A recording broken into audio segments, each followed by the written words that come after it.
Слушнав дека си тажен, си загубил верба, си станал лажен. Затоа јас сум тука за тебе, да знаеш јасно колку си вреден.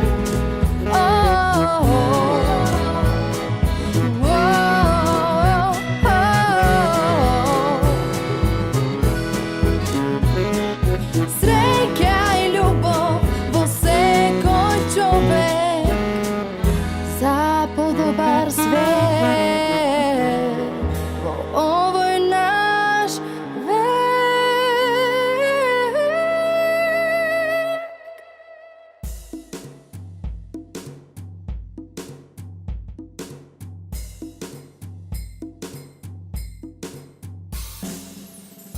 Дали сте се заинтересирале за подлабоки и суштински теми? Дали сте предпоставиле колку е важно како се храниме? Дали спортувате, пеете, танцувате? Дали се запрашувате како да си го направите животот посреќен? Дали сте ја започнале потрагата по себе си? Емисијата која ќе ви даде идеи и мотивација, која ќе ве разбуди и насочи по патот на вистинските вредности. Тоа е новото кул и младите веќе го живеат. Бидете своји, пронајдете се, следејќи ја новата емисија исполнета со среќа. Со љубов, Стефанија.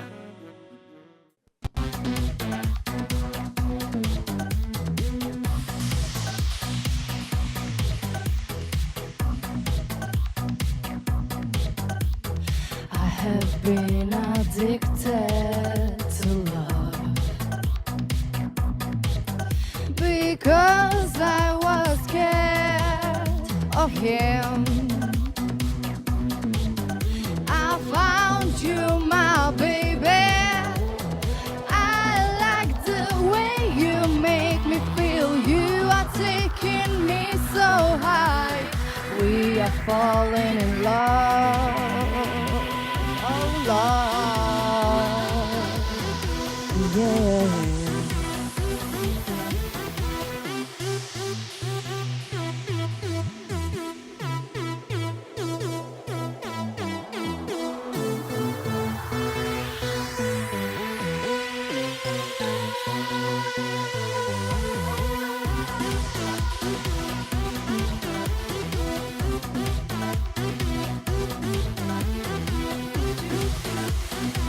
Take me, you take me, you take me.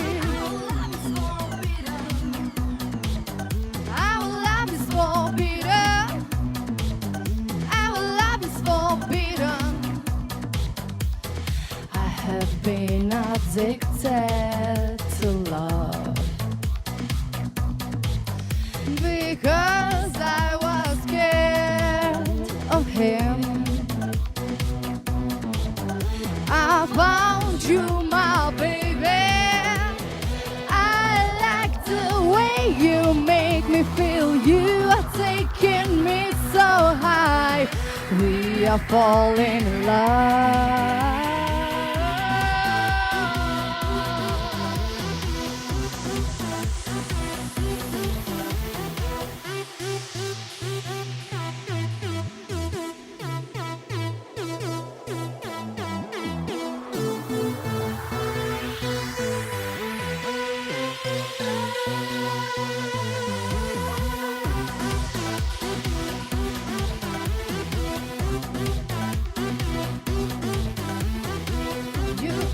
You take me.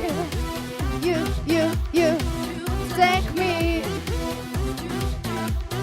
You take me. Our love is forbidden. Our love is forbidden. I have been addicted to love.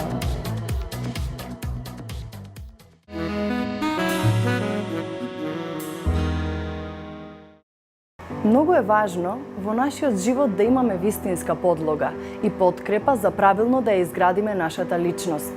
Со добро домашно воспитување да ги реализираме нашите сништа, да создадеме нови патишта.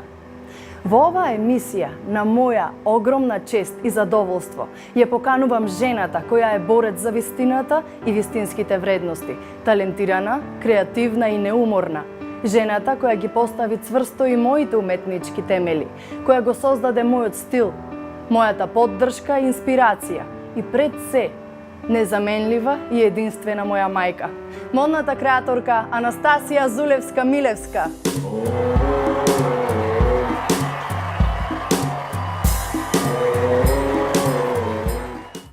Анастасија Зулевска-Милевска, или пак, како што добро знаеме, мојата мајка инспирација.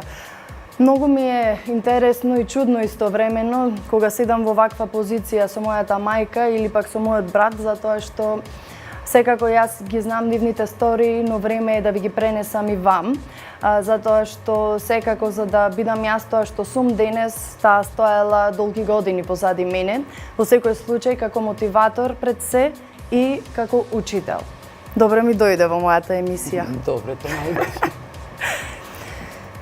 Кажи ми, како започна Анастасија да креира? Што се случи со почетокот на Анастасија? Што беше тоа во тебе што те предизвика да започнеш да креираш воопшто модели?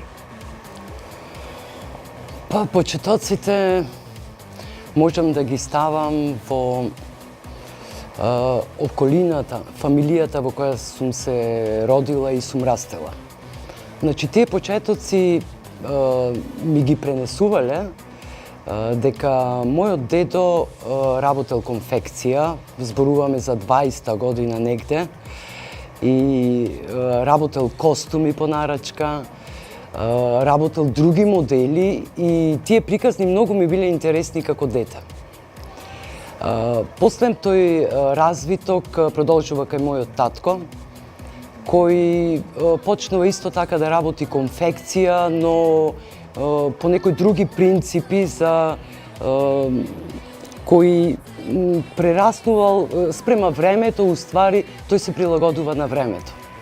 И таа е основа што ми ја дале, бидејќи сум растела сум гледала како настанува еден модел, сум гледала како функционират машините, начинот на кроење и сето тоа едноставно се всадило во мене. Не ни знам како се всадило, но тука ги барам некои корени. И од мала сакав да седнам на машина и да направам нешто. Не по некој крој, туку јас како што сум сакала. И тука може би се јави таа желба моја да стварам некои нови работи. Исто така морам да ја споменам и мојата мајка, која многу допринесла во тоа што сум денес. Таа е како дете стално ми правила модели да бидат уникатни и не баш во тоа време што се носело. Може би тука го најдувам тој момент на индивидуалност, да имаш собствен стил, да градиш собствен стил. И сега тој процес растел и јас таа желба моја внатрешна ја изразив негде на 35-та година или како било и почнав да го работам тоа што сум го сакала, што ми било внатре во душата и сакав да излези таа моја идеја надвор од мене и така едноставно почна патот мој на тој развиток и презентација на таа моја идеја. Сакам да напоменеме дека всушност твое хоби е ова нешто што го работиш, а ти имаш секако стална работа во градската библиотека како обработувач на книги. Вака, работам во НУП Свети Климент Охридски Битола како каталогизатор, виш библиотекар. Работам веќе 30 години и уште 3 години негде одам во пензија. Ги броиш, морам да откриам. Ги бројам секој ден, може би и порано ако се смени некој закон. Значи јас таму сум вработен, имам завршена историја на уметност со археологија, но тоа не била мојата определба, бидејќи така било времето, сум се запослала во библиотека и тоа остана една тема која не сум разработила практично освен така целото образование што сум го добила на факултет. Но, супер, ти си пример кој покажува дека всушност хобито може да биде професија и дека во секој случај треба да се бориме за тоа наше хоби, за тоа што всушност не прави срекни и не исполнува. Интересно е затоа што си поборник всушност за тие таленти да прераснат во професија. Објасни ми го тој момент, каков е твојот став за хобито кое станува професија? Епа, вака, уствари, кој ќе речеме хоби не е нешто, уствари тука фиксирам еден подлабок проблем, бидејќи тоа хоби уствари треба да е нашата главна професија. Тука настанува тој проблем заради може би грешно образование, не сме свесни баш во тие години што сакаме искрено. И после со време тоа наше длабоко внатрешно чувство едноставно излегува надвор. И тие хоби, да речам, се уствари највредното нешто на човекот. Тука човекот е најкреативен, тоа го работи со најголема љубов.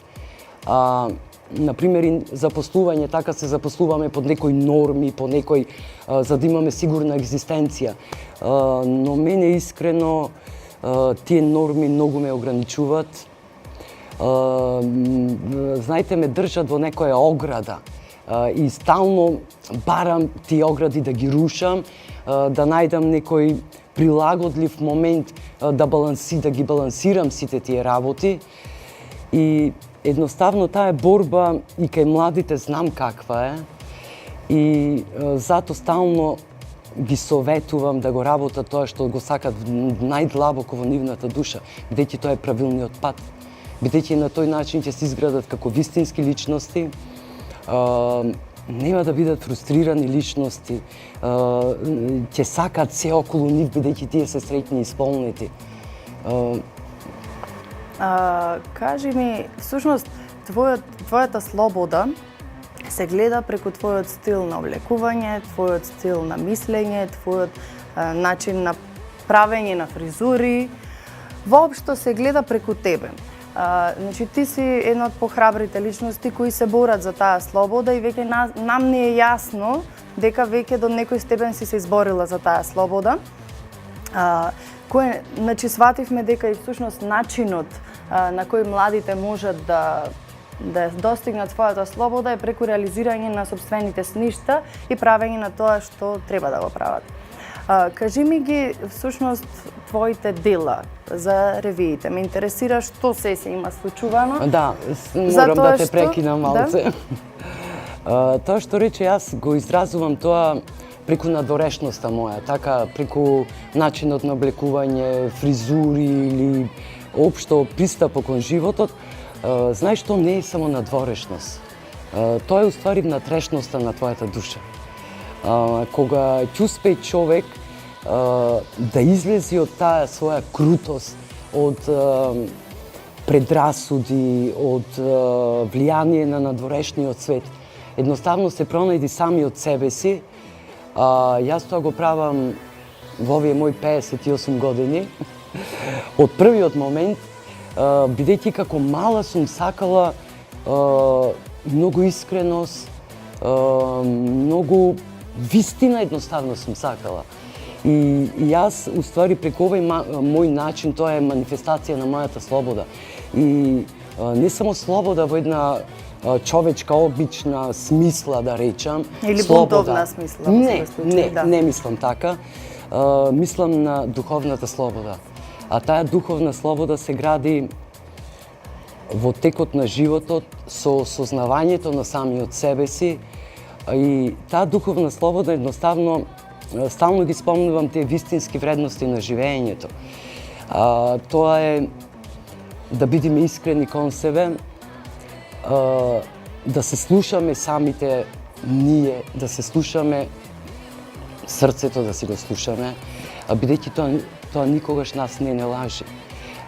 Проблемот е што ако не слушаме, сме глуви, ќе останеме, јас викам, стално го велам тоа, ќе останеме заспани во својот свет. А на овој свет сме дојдени не да сме заспани, туку да сме разбудени со отворени очи, со вистина пред нас и да ви кажам, многу ми е лесно во па веќе има подолг период, едноставно ги делам работите на вистина и лага. И многу ми е лесно да функционирам на тој начин. И кога ќе се осознаеме самите себе си, тогаш ние тоа го изразуваме со својата надворешност. Ама нашата надворешност може да биде лажна некогаш. Ме разбирате, ако се поведуваме со надворешната околина, со влијанието на надворешниот свет. Оти ние мора да изградиме еден собствен свет во кој ќе ги развиваме нашите идеи, ќе испраќаме вистински пораки и кон младите. И ние треба да видиме репер на тоа живење. Ние мора да оставиме траги зад нас. Тоа е таа Анастасија за која што ви зборував, затоа што тргнувајќи да ја прашам за едно нејзино дело, таа всушност ми ја кажува целата филозофија на нејзиното живење и всушност ова беше еден пример како тргнуваат размислувањата во врска со секој настан кој планира да го организира. Тоа се случува и во нашиот дом, затоа што тргнуваме од една тема и развиваме целосно таа тема. Прекрасно е што го долови точно тој момент, затоа што ако јас вештачки сакам да го доловам, не можам да постигнам тој ефект доколку ти тоа не го споделиш лично со гледачите. Па да се навратиме сега повторно на конкретната тема. Колкав временски период од прилика кажавме дека твориш или не споменавме? Па околу 20 и нешто години. Мислам 20 и нешто години и не само што створам, таа моја творба ја представувам преку настани, преку реви, не знам, голем е бројот на реви, на учество на мои модели на фестивали, на други настани и така натаму. И едноставно сакам да го презентирам мојот начин на гледање на нештата, на носење на облеката, да можам да доловам, да допрам до секој човек, едноставно знаете, творењето на секој модел за мене е една филозофија, една психологија. Не е тоа само така да нацртам некој модел. Тоа е еден друг длабок процес, значи не знам, јас сум многу длабок човек и да прекратам, значи нема нешто едноставно, се е кај мене психологија на човекот. Па и во суштина, доколку се водиш од вистинските вредности, нема како да не се длабоки и површни да останат нештата. Да. Секој случај ќе треба да се подковани од тие вистински вредности. Јас сакам да го вратам времето каде што јас всушност започнав на твоите модни реви и воопшто да се појавувам на сцена. Тоа беше на моја 4-годишна возраст и како што споменуваш, јас те инспирирав до некаде да започнеш да правиш такво нешто, воопшто да се појавуваш појавно со тие модели. Сакам да го вратам точно тој момент. Значи, кога се организираа тие реви во 90-тите, што се случуваше тогаш и овој тип на реви како перформанси што ги организираме во текот на овој период? Направим една паралела и споредба. Значи, првите реви кои ги организирав, значи, една мисла имам носечка во цел овој период. Тоа е, сите реви, идеите настануваат со една чиста мисла. Значи, на сите реви или настани, јас пренесувам мисла. И идеите и во тие први реви, уствари, например, пренесував, сега враќам филмот назад, значи, стално сум представувала секојдневни модели, што викам преку ден, па свечани модели, и во тој период сум сакала да представам дека начинот на облекување, дали било кај децата на школо или во обичното живење или за свечани прилики, мора да биде различен и да биде вклопен во сите тие, прилагоден. Да, и тие реви, па не знам, ми будат многу убави сеќавања. Тој бил еден младалачки ентузијазам. Да, но да споменеме дека тогаш кога се појавуваше ти во тоа време со такви луди идеи за тоа време, малку беа и неприфатени од страна на публиката, колку што се воодушевуваат, толку и не го прифаќаат, како секогаш што реагираме на нешто ново. Тоа ние не знам каде, но во нашите корени некаде го има сместено, да реагираме одбивно кон нешто што прв пат го гледаме. Да, и што е ново. Да, и Да. тука во тој момент ти како ги врвеше тие моменти? Што се случуваше со тебе, објасни ми?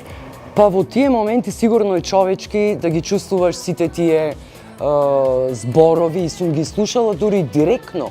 Директно ми ги кажувале, ама знаеш, сигурно бидејќи сме луѓе, сите тие процеси сме ги минувале, секој на свој начин ги минуваме. Ама јас имав една чиста мисла, јас знаев шо правам. Јас пренесував една моја своја индивидуална идеја, едно малце нов, друг начин на размислување во начинот на облекување. И таа филозофија и ден денес истото го правам и едноставно не му замервам на тие луѓе во смисла тие ме направиле потврста на таа идеја. Ми дале подстрек да истрајам на таа моја идеја, оти знам оти таа идеја е оригинална, е директно од мене излегува. Јас не сакам да копирам, едноставно сите идеи произлегуваат од натрешноста на душата и тоа си го сакам едноставно. Како што забележувам, веќе се навикнаа на тој твој стил и веќе го прифаќаат. Да. Доста повеќе за разлика од порано. Да. Па треба време за секоја идеја нова. И ние сме, можеби, таков народ, таков менталитет сме, интересен, кои потешко ги прифаќаме домашните креативни луѓе, идеи, отколку однадвор некој ако дојди. Едноставно... Тоа всушност е најголемиот проблем на уметниците тука, затоа што како што ми покажало искуството и гледајќи го и твојот живот, сваќам дека побрзо би се насочиле на некоја личност надвор што ја гледаме, да се појавува примери да е македонец, доколку се појави надвор, тогаш полесно е прифатен тука, а доколку твори од тука, тогаш некако не можат да го прифатат луѓето фактот дека човек може да живее тука и да твори, сепак да е успешен. Ајде малку твоето размислување за темата живење во Македонија и надвор, затоа што ја поставував како прашање во секоја емисија. Бидејќи се бориме со таа тема, очигледно се бориме на некој начин затоа што имаме проблем. Па јас да ти кажам не го гледам како проблем. Едноставно ја пренесуваш својата идеја и многу е добро што во Битола сме ние, така живееме и ги пренесуваме нашите идеи. Ако не се разбрани, можеби во наводници викам, не се разбрани во еден период во развојот на таа публика или не знам, тоа е едноставно го ставам тоа како нивни проблем. Например, ние знаеме што правиме и таа свесност ќе се јави можеби покасно. Секој знаеш, наша работа е ние да твориме. И во ова наше поднебје, ние живееме во Битола, јас, например, исто сакам да кажам дека Битола си ја сакам премногу. Морам да се извинувам да напоменам за Битола те сакам и битолските таленти. Ти веќе направи такво нешто. Да, па направив едноставно од една идеја, што ги викам, произлезе Битола те сакам, значи основната мисла ми е да си го сакаме градот, да даваме многу на овај град и тргнувајќи сами од себе. Нема да бараме некој друг нас да ни даде. Ние едноставно сме тие кои треба да допринесеме за наше освестување, а штом се ние свесни, знаеме што правиме, тоаш таа енергија ја прошируваме и на другите луѓе. Едноставно и покажуваме дека не треба луѓето да чекаат однадвор некој да му даде. Тие се тие што треба секој сам од нас да тргни во создавање на таа чиста мислена љубов. Тоаш нашиот град не ќе биде, нашиот град е прекрасен за живење на луѓето, ќе му биде многу полесно да функционират. И тие битолски таленти да беше прекрасно дружење со младите, бидејќи ја сакам многу да се дружам со млади, бидејќи ми има таа младалачка мисла, енергија и така натаму. И исто сакам да кажам дека творењето во своето родно место е многу битен фактор во развојот на една личност, бидејќи тука ги има сите поволности на развиток. Ако Фамилијата пред се? Да, значи фамилиарните односи се најбитниот моментот и во таа средина ти имаш таа подкрепа. Исто и за твојата подкрепа, например, да, еде да искоментираме таа подкрепа, затоа што често била сваќана како мајка ти стои позади тебе или те турка или не знам, но во текот на годините тоа се докажало дека не е така. Ајде таа тема малку. Да, од прв момент знаев, едноставно ја гледам вистината. Не пред време едноставно го гледаш. Ако сакаш да прогледаш, ти прогледаш. И тоа јас го видов кај тебе едноставно, бидејќи знаеш дека сум многу голем критичар, перфекционист, многу така натаму. И едноставно јас го видов. И стално од мала те бодрев дека носиш нешто во себе кое треба да го изразиш на уметнички начин. Па да, всушност сега се сеќавам дека ти всушност се бореше со мојата скромност. Да. А не со тоа класично подтурнување да немаш квалитет па да те туркаат за да одиш понатаму. Сега на ова тема, да. На ова тема исто сакам да кажам дека мојот начин на воспитување на вас, значи имам 3 деца, така да кажеме, тој начин на воспитување го темелев на себе спознавање на вас. Од тебе таа скромност, и јас сум скромен човек, не кажуваме за скромноста, од скромноста на човекот е најбитен елемент. Ти можеш се да работиш, ма ти си обичен човек. Ме разбираш, големината на човек едноставно да си човек. И скромноста кај тебе, но така требало да биде, бидејќи ти се развиваше по тој пат, по тој подолг пат, што го викам, никогаш не сум сакала, никогаш, дали да постојат врски, дали корупција, мито, најголем непријател ми е тој начин на достигнување до некоја цел. И која е таа цел? Кога ќе стигнеш до негде. Извинувам, функционира моментално. Да, па функционира, го гледам. Знаете, за кој да било работа, мене ми било, ма знаеш, пријател зова. Јас веќе реагирам бурно на некои работи, бидејќи промените сакам, мора сите да ги направиме, да веруваме на нас. Едноставно не смееме да зависиме од некои луѓе, од некои влијанија, од исто материјалниот свет. Ти ако создаваш на едно уметничко поле материјалното, ќе дојде со самата твоја работа.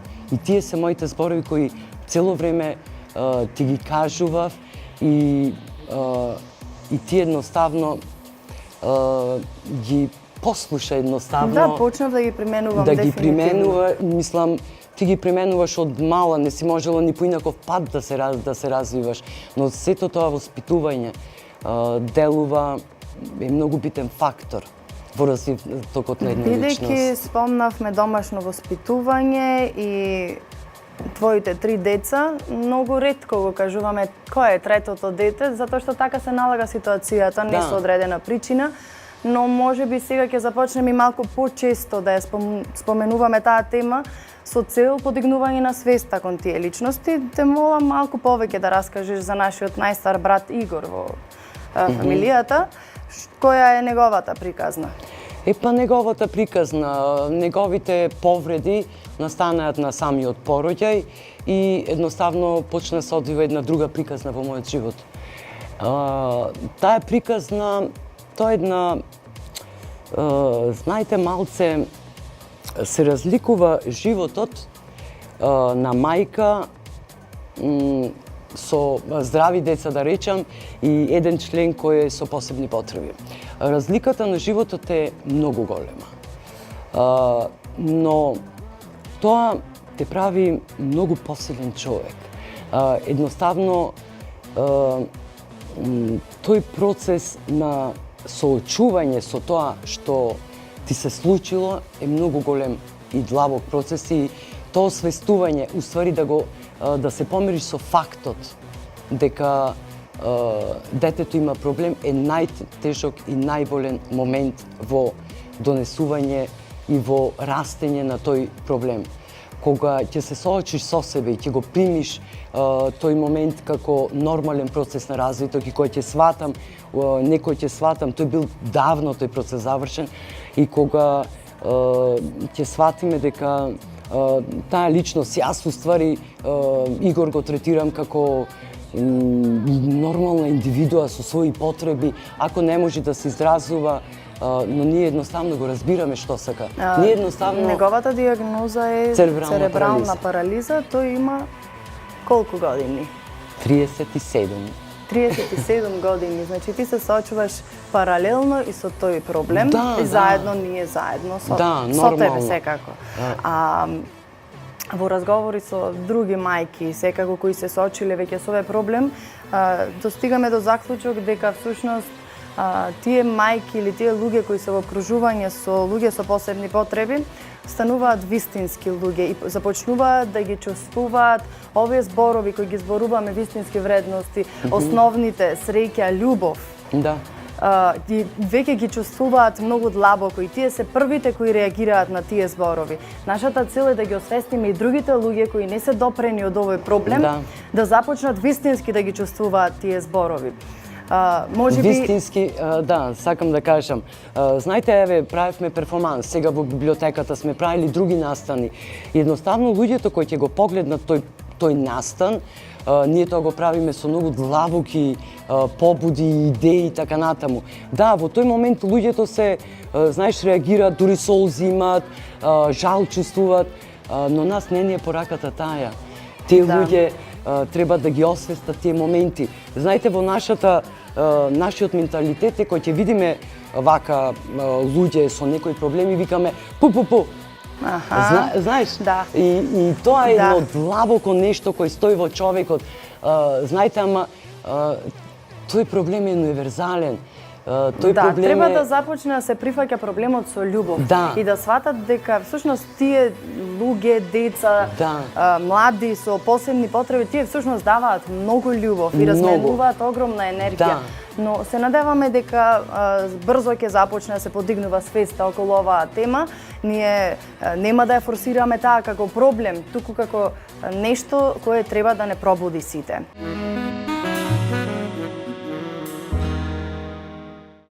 Интересен податок за тебе е твојата исхрана, затоа што твојот почеток да се исхрануваш здраво не натера и нас малку да се подзамислиме на таа тема, затоа што ти всушност имаше огромна промена откако ја смена исхраната. Ме интересира таа тема. Сакам да им пренесеш на гледачите кои се секако повозрасни, да фатеме таа секако маса на народ која всушност треба да се инспирира, да ги смени тие стари навики на исхрана.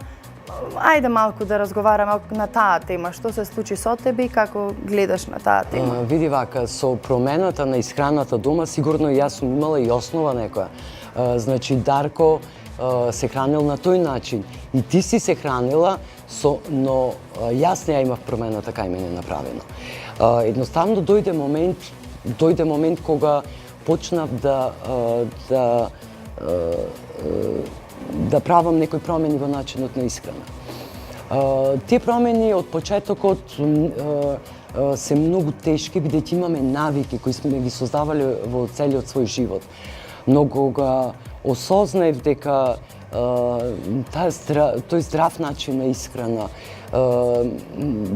знаете, промена во целосниот начин и на готвење треба да стане. И тие промени, бидејќи сакам промени во животот, тие промени ги примив многу едноставно и почнав да ги применувам. Тој резултат е тоа што сега чувствувам промени во прво во интелектуалната, во самата свесност за себе, бидејќи почнав да размислувам за себе многу. И започна да се сакаш себе. Да се сакам. Да. И едноставно начинот, бидејќи многу сакам да готвам, сакам да правам различни специјалитети, се ново, да месам, така и многу... Да, и тоа е всушност нашиот најголем проблем кога се решаваме да намалиме на килограмите. Мојата мајка многу добро готви. И сакам нови работи, специјалитети, то се морам да направам и така натаму. Но тоа допринесе за многу големи промени кај мене. И тоа исто така морам да ја споменам физичката активност. Многу допринесва, па сега исто така и посетувам часови по модерен балет, еве веќе втора година. Часови за возрастни, секако. За возрастни. И да ти кажам, прекрасно се чувствувам. Таа некоја, тука на тие часови добивам некој мир. Мир, а истовремено слобода, на движење, на изразување. И на чувствување, затоа што музиката ти активира чувства. Да. Кога веќе стигнавме до танцувањето, тогаш стигаме до Анастасија центар. Како за крај сакам да ја заокружиме твојата тема и да навестиме всушност што прави моментално Анастасија и што допрва ќе прави. Која е идејата на Анастасија центар кој се отвори неодамна значи во центарот на градот, за да биде најдостапно за сите во секој случај и со услови кои што можат да се каже дека се на доста добро ниво. Да. Па вака, јас започнав пред 20 на години со Анастасија модно студио, па продолжи модно студио за модерен балет Анастасија и цел тој пат не донесе до оваа точка до отварање на Анастасија центар. Идејата е децата да го посетуваат овај центар, бидејќи тука имаме многу активности кои допрва ќе се развиваат и ќе ги работиме, така мал веќе трет месец сме отворени и резултатот од тие наши очекувања веќе не е видлив. Тие деца што доаѓаат овде со нетрпение го чекаат моментот и пред време идат и сакаат да останат подолг период, бидејќи ова е местото каде што чувствуваат таа нивна слобода. Морам да го споменам и односот кој го имаме спрема тие деца кои доаѓаат овде и начинот на воспитување на некој начин, затоа што тука му е втор дом во центарот. Така. Па имаме кодекси на однесување кои овде ги применуваме спрема секој дете. Едноставно секој дете си прилагодува, од тие кодекси се едноставно основните животни потреби на секој човек. Ние прво најповеќе тука му даваме љубов и среќа, многу едноставно. Значи, другото се иди со нашата креативност, со идеите кои допрва не чекаат. Имаме толку многу работа да... За сега, се извинувам, активностите се ограничени на музика, танц, мода, уметност, шах. Уметност, шах, свирење на инструменти. Тие во музика спаѓаат пење, свирење, значи има многу теми кои допрва ќе се отвораат. И пред се центарот се планира да се користи како сцена, сценски објект кој секако ќе дозволи да се реализираат младите уметници, артисти и така натаму. И исто сакам да го споменеш моментот за ателието на Анастасија кој се наоѓа во Анастасија центар. Да. Па ателието изложени се сега веќе тука многу модели, од многу реви, значи ти цело време ги носиш и тие модели и тие биле правени за тебе исклучиво, заради твоите настапи, така заради сцена и така натаму. Секој може да дојди да порача, да креираме некој модел, едноставно да се почувствува како дома.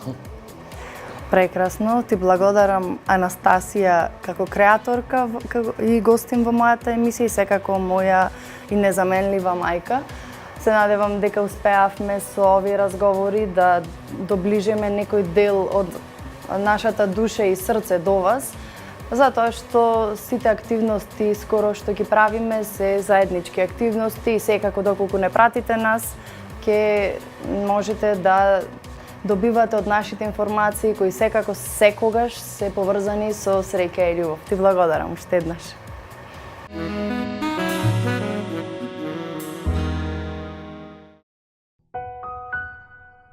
Анастасија Зулевска-Милевска со своето 20-годишно искуство како моден дизајнер изработува уникатни модели за сценски настапи, секојдневни и спортски настани.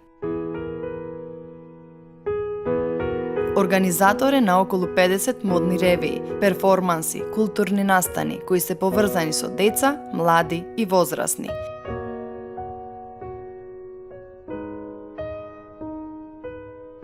Незиното модно ателие се наоѓа во Анастасија центар на Широксокак и ги очекува сите кои сакаат да градат свој предпознатлив и уникатен стил. Мојот стил е изграден од незините модни идеи и сите мои јавни настапи се во знакот на уникатните модели на креаторката Анастасија.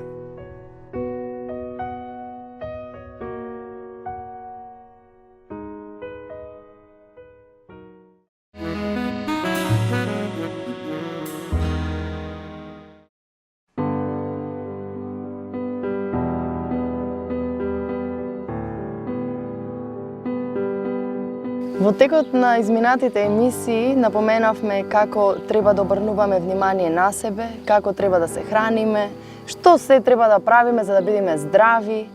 Едноставно е, луѓе. Обрнете си внимание на себе, тргнете од себе и потоа ќе ги следите вашите чекори стапка по стапка и секако ќе ве водат кон вистинскиот начин на живот. Од мој аспект нутриционистички, пите доволно вода, не ја изоставувајте. Во претходните емисии ги споменавме детокс водите. Нека во овој следен летен период тие ви бидат главни на вашето мени. Не обрнувајте толку многу внимание на обилната храна, туку обрнете само љубов да има на вашата трпеза, скромна храна.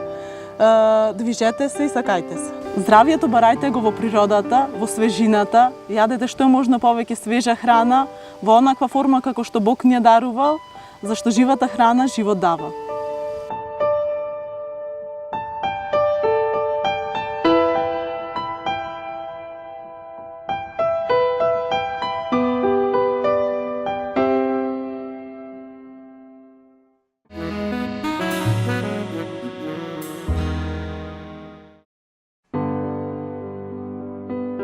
Колку на една личност му е важна поддршката од најблиските, зарем може да поместува планини, да постигнува цели и да биде препознаен во тугите очи, а да ја нема таа домашна поддршка, да се процени талентот од мала возраст, да се насочи и да се вложи во тој талент за да бидат вродени плодовите од трудот на детско-тинеџерскиот период во подоцнежната фаза од животот. Кога ја добиваме поддршката од најблиските, ние започнуваме да се занимаваме со тоа што навистина го сакаме.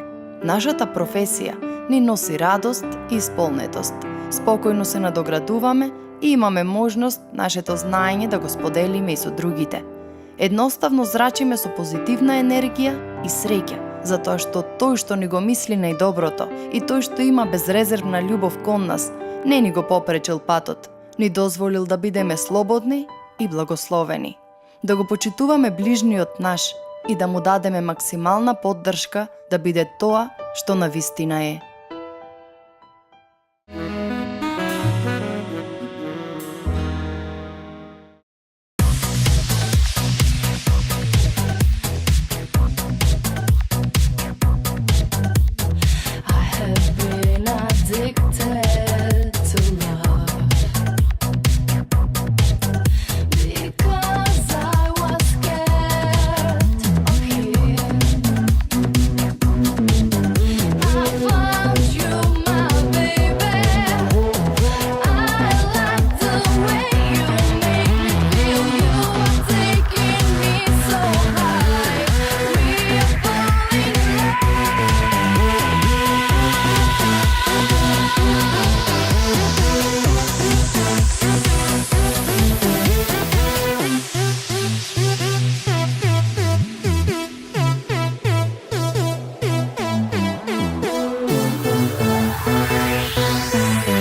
Со оваа емисија го заокружуваме циклусот од 11 изданија на оваа емисија, кои беа поврзани со 11 песни од мојот прв музички албум Ретро Перспектива.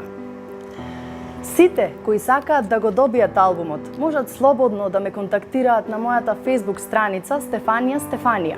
Сите новости поврзани со мене и мојата емисија следете ги на блогот од мојата официјална страница www.stefaniaofficial.com. Голема благодарност до креаторката Анастасија за уникатните модели, LTD салон за шминката и фризурата, Art Land за уникатниот накид и Анастасија Центар за сценскиот простор. До следното видување. Со љубов, вашата Стефанија.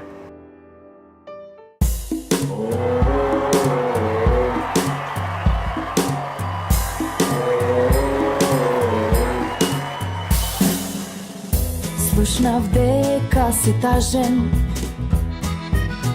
си загубил верба, си станал лажен.